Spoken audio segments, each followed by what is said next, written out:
What up, y'all? This is Cam from Anomaly. Welcome back to the channel, and shout out to the Anomalies. So I came across this clip, and I'm probably going to blur out some of the names and some of the handles and everything, because the whole point of this channel is not to throw shade at anyone or throw anyone under the bus or anything like that. That's not the point of this channel. The point of this channel, one of the biggest motivations behind this channel and behind starting my business, was to help people understand financial literacy more. That's the whole purpose, to help people understand financial literacy more. So I don't want to throw shade at anyone or anything like that. But I think it is important at the same time to highlight content out there and advice that warrants context.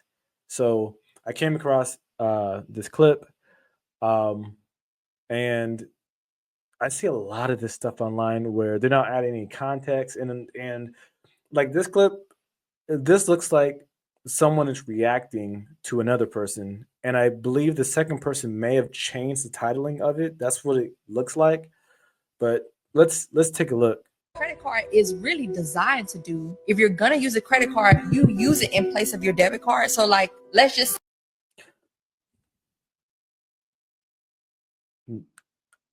Don't do that. Don't do that. Ideally, in a perfect world, then sure, using your credit card in place of your debit card to get the points, to get the cash back, all that stuff, sure, ideally.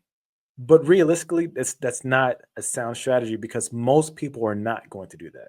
Most people are going to get in over their heads and be in debt when there's probably paying 24 to 27% on the average credit card debt. It's a lot. It's a lot. In your bank account, it's probably only paying what, about 1% interest, 0.1%, 0.15% in most of these banks.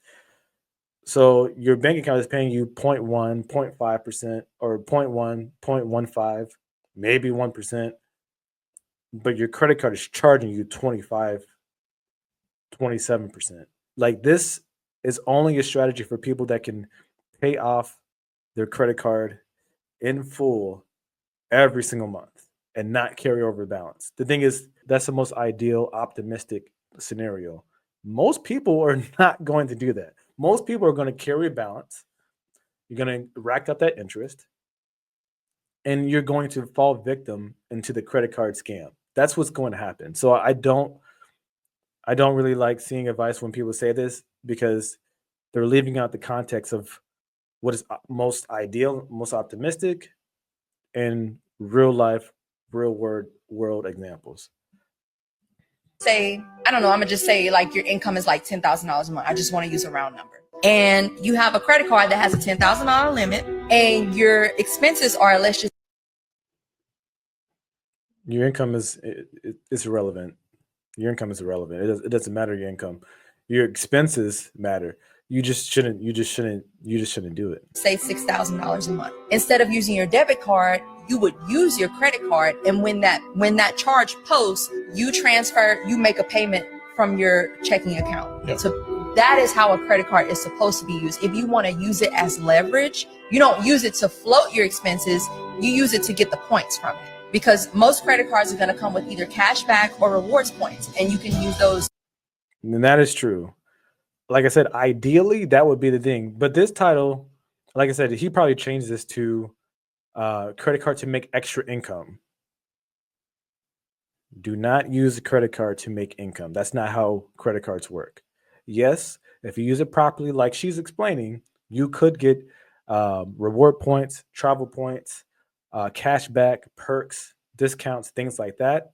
But like I said, most people are not going to use it the way it is designed, or the way most people are not going to use it in that way. There's a reason why wealthy people and people that are rich do not use credit cards for income, because it is not a way of income. If there was a way to use credit card to get income, people would be talking.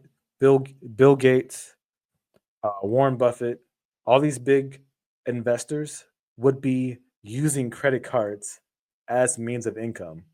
Most of these people who are very wealthy and that have a lot of money and that are rich don't even own a credit card. That should tell you Something that should tell you that right there.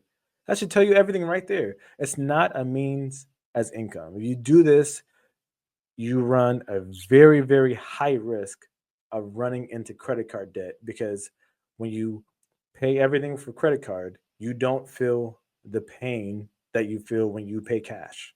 When you pay cash, you feel the pain. You feel leaving that money when you go out to eat. You feel that. You feel the extra 20%, 15% that you leave as a tip. When you pay everything credit card, sometimes even debit card, but when you pay credit card, you don't feel the pain. You don't feel the pain of the purchase. So it's way too easy to swipe. So after you pay your bills and everything, you can't pay all your bills, like mortgage, things like that. You can't pay all that. Uh, Rent, it just really depends on the property management company.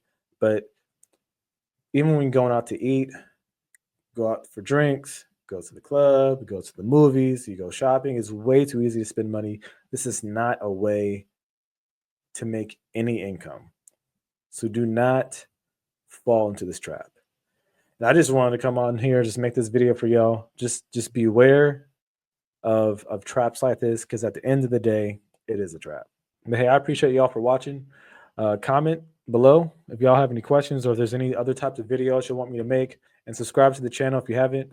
But thank you all so much for watching. I'll see you on the next video. All right, peace.